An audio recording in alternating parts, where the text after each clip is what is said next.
This august ceremony is a celebration of the instinct of goodness inherent in human nature.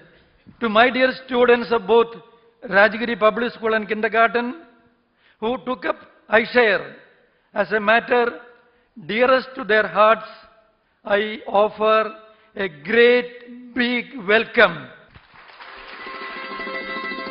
ISHARE was envisioned to enable our children to experience the wonders of sharing.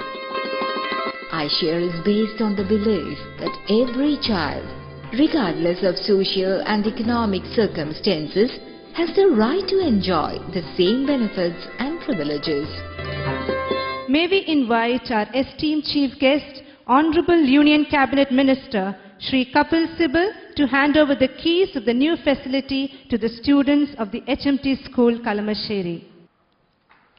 May these keys open doorways to new learning and brighter prospects. Books are the quietest and the most constant of friends. They are the most accessible and wisest of counselors and the most patient of teachers. They are the most accessible and the wisest of counselors and the most patient of teachers.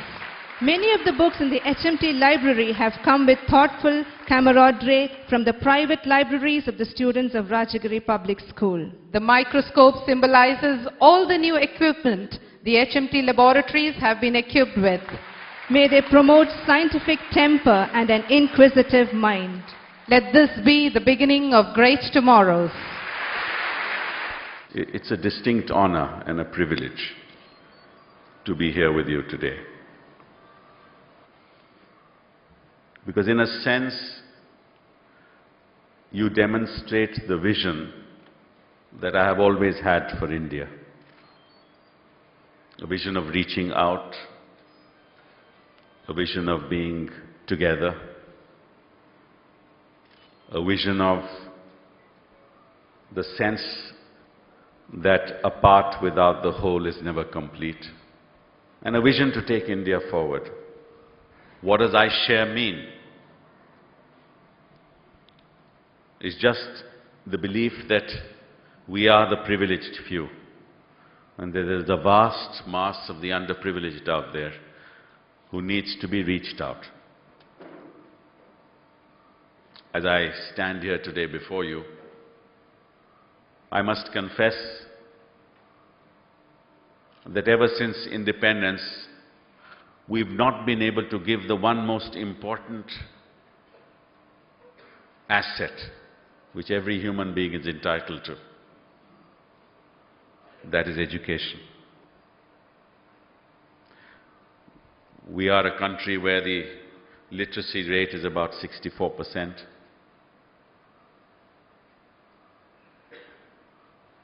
And for every 200 million children who go to school, less than 13% ever go to university within the age group of 18 to 24. In other words, for every 100 children between the ages of 18 to 24, only 13 children are able to reach college and university. 87 children never do. And there is no nation in the world that can move forward unless we are able to help our children climb up the ladder and from class 12 move into the university system, because that is where national wealth is created in the form of ideas. And so as I stand here before you, I am thinking of the vast majority of children out there who never have a chance to go to school, who never have a chance to even read a book,